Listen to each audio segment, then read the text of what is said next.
आपका स्वागत है हमारे इस YouTube चैनल में। फ्रेंड्स, आज हम पढ़ेंगे सागरीय जल द्वारा निर्मित भू आकृतियाँ, यानी सागरीय तरंगों से जो स्थलाकृतियाँ बनती है अपरदन के कारण, निक्षेपण के कारण, वो स्थलाकृतियाँ पढ़ेंगे। सबसे पहली स्थलाकृति है तटीय क्लिफ। तटीय क्लिफ है वो, इसका निर्माण जो है वो सेलों एवं आकृतियों के आधार पर भिन्न भिन्न होता है। क्या होता है, जब तट का निर्माण होता है तो उस तट के अंदर लहरें हैं वो लगातार टकराती रहती है। जैसे सागरीय लहरें आती है और तटीय भाग से टकराती रहती है। टकराते टकराते यह भाग है वह जब लहरें लगातार टकराती रहती है तो तट को अंदर की तरफ से खोखला कर देती है। जैसे कि आप देख रहे हैं यहाँ पर, ये अंदर की तरफ से खोखला कर देती है, जिससे इस प्रकार का हिस्सा है वो बन जाता है। जैसा कि आप चित्र में देख रहे हैं, इसे तटीय क्लिफ के नाम से जाना जाता है। दूसरा है तटीय कंदरा। तटीय कंदरा क्या होती है कि चट्टानों के जो संधियाँ होती है, यानी चट्टानों की जो संधियाँ होती है, उन संधियों का लगातार अपरदन होता रहता है, जिससे कंदरा का निर्माण होता है। जैसे मान लो सागर में एक तरफ से इधर से अपरदन चल रहा है और दूसरी तरफ इस साइड से, यानी दोनों तरफ से अपरदन चल रहा है और दोनों अपरदन जब आपस में मिल जाते हैं तो कंदरा का निर्माण होता है। यहाँ से जो हवा निकलती है, यानी जो ये कंदरा आपको दिख रही है, इस कंदरा से जो हवा निकलती है वह सीटी की आवाज़ करते हुए निकलती है, जिसे प्राकृतिक चिमनी या छिद्र कहा जाता है। कभी कभार क्या होता है, ये कंदरा है, इसके ऊपर की जो छत है वो मेहराब कहलाती है और यह मेहराब कभी कभार है वो नीचे गिर जाती है। यानी जो ये हिस्सा है जो कि आप देख रहे हैं, यह हिस्सा टूट जाता है। टूटने की वजह से जो निर्माण होता है, जो खाड़ी बनती है, उसे निवेशिका कहा जाता है। स्कॉटलैंड में इसे ज्यों कहते हैं। जब यह टूट जाता है तो सामने का जो भाग है, यानी मेहराब है, उसकी छत टूट गई है, तो ये जो सामने का भाग जो आपको दिखाई देता है, ये एक पिलर की भांति खड़ा रहता है, जिसे स्टैक कहते हैं। ये हमें ध्यान में रखना है। जैसे कि दूसरे चित्र में मैं आपको दिखाने वाला हूँ कि क्या होता है।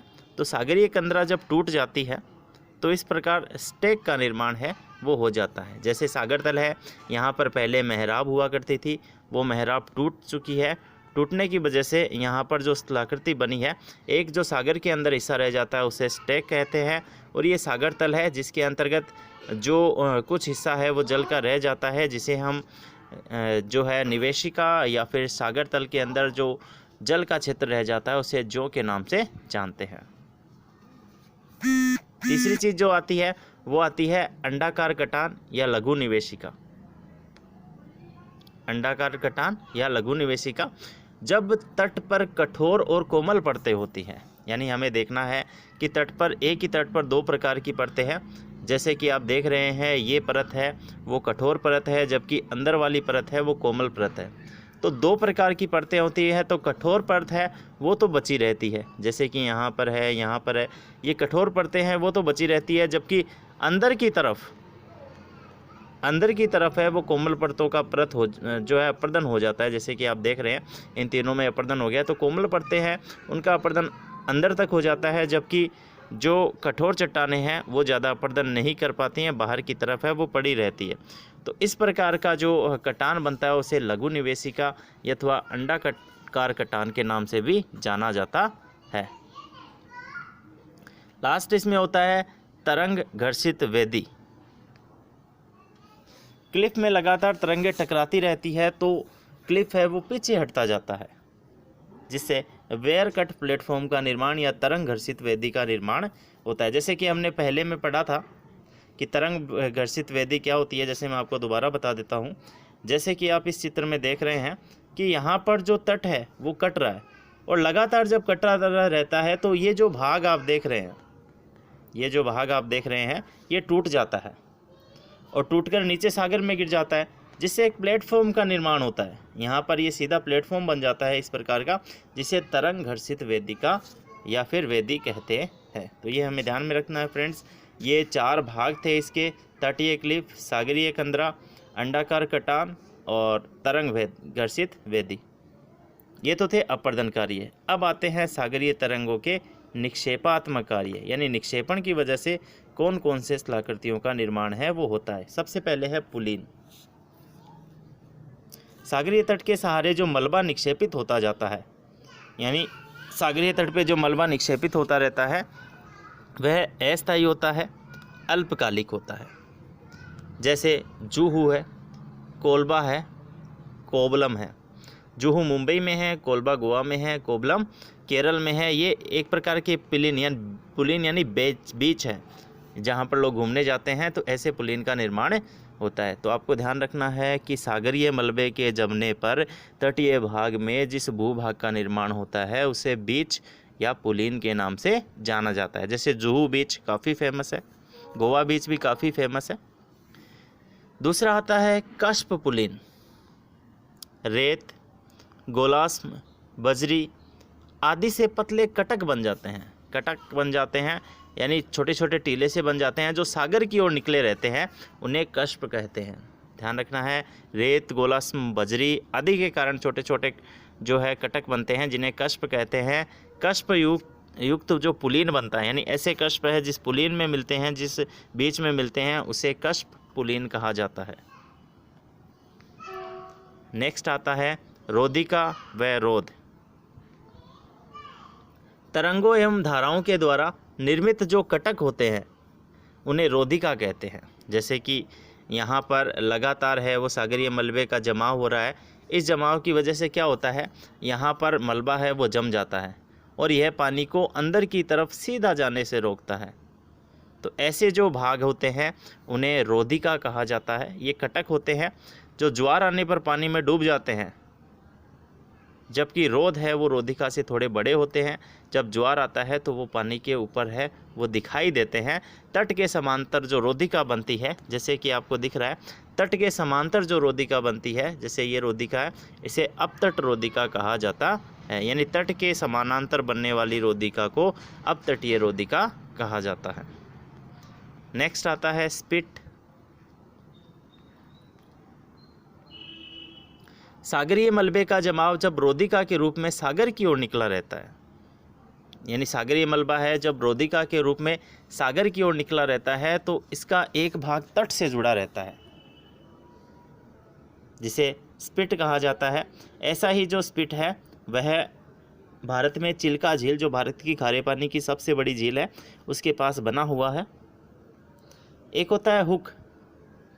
जब सागरीय तरंगे स्पिट के आकार में परिवर्तन हो जाती है और तट की ओर मोड़ देती है तो उससे हुक का निर्माण होता है। यानी स्पिट के कारण किसका निर्माण होता है, हुक का निर्माण होता है। और स्पिट में कई हुक का निर्माण हो जाता है तो हम उसे मिश्रित हुक कहते हैं। जैसे मैं स्पिट आपको बता रहा हूँ कि कैसा होता है स्पिट।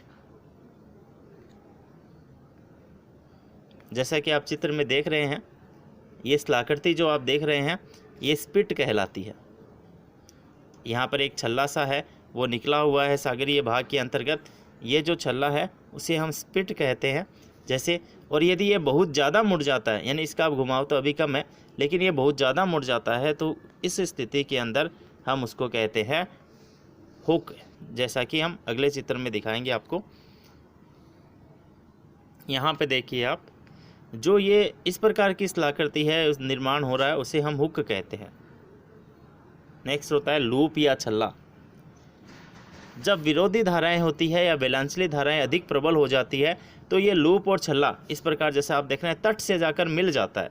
तो ज़्यादा थोड़ा सा मुड़ता है तो हम उसे स्पिट कहते हैं, थोड़ा ज़्यादा मुड़ के हुक जैसा बन जाता है उसे लूप या छल्ला उसे हुक कहते हैं। और एकदम से तट से मिल जाता है घूमकर, जैसे कि यहाँ पर मिल रहा है, तो उसे हम लूप या छल्ले के नाम से जानते हैं। नेक्स्ट आती है संयोजिक रोधिका। जब तट के सहारे रोधिका का विस्तार इतना हो जाता है, कि वह शीर्ष स्थल के द्वीपों को भी जोड़ देती है, यानी रोधिका के जो शीर्ष स्थल के द्वीप है उनको जोड़ देती है, तो जोड़ने की वजह से इसे संयोजक रोधिका के नाम से जाना जाता है। परंतु तट के शीर्ष स्थल पर किसी द्वीप को मिलाने वाली रोधिका टोलम्बो कहलाती है। ध्यान रखिएगा, जब किसी द्वीप को मिलाती है, जैसे कि यहाँ आप देख रहे हैं कि ये जो रोधिका है यह इस द्वीप को यानी इस द्वीप को तट से मिला रही है अपना एक आकृति बनाकर, इसलिए इसको हम कहते हैं टोलंबो। लेकिन जब दो द्वीपों को मिलाती है तो उसे संयोजक रोधिका के नाम से जाना जाता है। नेक्स्ट है तटीय तरभाग। तटीय तरभाग वह हिस्सा होता है जहाँ मैग्रोव वन मिलते हैं, यानी तराई वाला क्षेत्र होता है, जैसे सुंदरवन डेल्टा है। नेक्स्ट है सबखा। सबखा है वो शुष्क उष्णकटिबंधीय भागों में सपाट निक्षेप जनित तट को साल्ट फ्लैट या सबखा कहते हैं। इसका निर्माण मिस्र में है, यूनाइटेड अरब अमीरात में है, मैक्सिको में है, यूएसए में आदि स्थानों पर इसका निर्माण हुआ है। तो ये जो है सबखा, तटीय तटभाग, संयोजिका, लूप, छल्ला, हुक, स्पिट, रोधिका, रोध, क्लिफ, ये सारे जो हैं वो सागरीय जल द्वारा निर्मित निक्षेपित स्थलाकृतियाँ हैं। फ्रेंड्स, इसके अतिरिक्त हिमनदी, नदी है, हवाएं हैं, अनेक स्थलाकृतियों का निर्माण करती है। काष्ठजनित स्थलाकृतियाँ भी होती है। इन सभी के हमने वीडियो पहले बना रखे हैं, जिसके लिंक जो है वो डिस्क्रिप्शन में दिए हुए हैं, वहाँ से आप ये लिंक प्राप्त कर सकते हैं। तो आपको ये नोट्स कैसे लगे, शॉर्ट नोट्स है, हमें ज़रूर बताइएगा। Thank you.